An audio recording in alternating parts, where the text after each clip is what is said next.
বিচার চাই, আমরা একটা বিচারকে সুষ্ঠুভাবে বিচার চাই।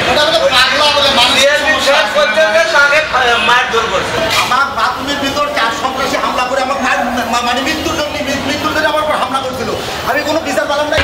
এই গারদখানার অভ্যন্তরের নিরাপত্তাটা আপনারা কিভাবে দেখেন? এখানে তো অনেক আসামি, বিভিন্ন মামলা, একে অপরের সাথে যদি ব্যক্তিগত কোনো আক্রোশ থাকে সেই বিষয়ে নিরাপত্তাটা কি করা আছে আপনাদের এখানে? এটা আমরা নামঠিকানা আপাতত লিখে দিচ্ছি, যারা হামলা করছিলেন ওনার কাছ থেকে একটু সামনে আসেন তো ভাই।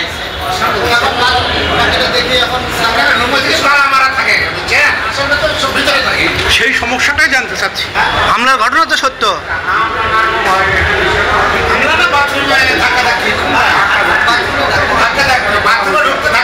আমরা জেনেছি যে সাবেক উপজেলা চেয়ারম্যান আবু সুফিয়ান শফিক তাকে আদালতে সাক্ষ্য গ্রহণের জন্য নিয়ে যাওয়া হয়েছিল।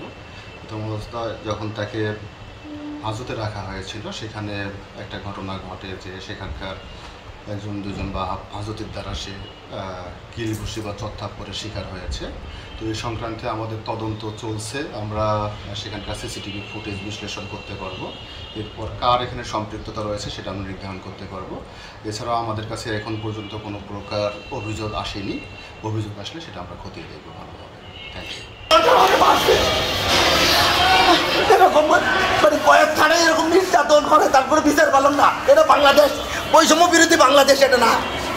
আমরা কি দেশের নাগরিক না?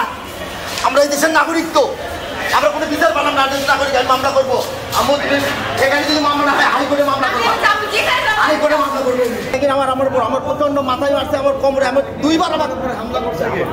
ওই যে সন্ত্রাসী সাগর, সাব্বির, তারপরে জলিল আর 4জন 4টে মার্ডার কেসের আসামি সাবরুল ওদের বাড়ি, আমার সাথে কোনো দেখাও নাই, চিনিও না আমার সাথে।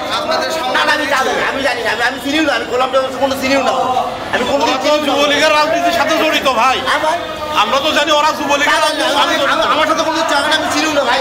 আমি হাজার দিতে আসছি, আমি বাথরুমে ঢুকছি, বাথরুমে যা হঠাৎ করে আমার উপর হামলা করছি।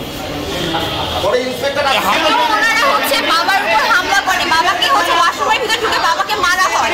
এটা যখন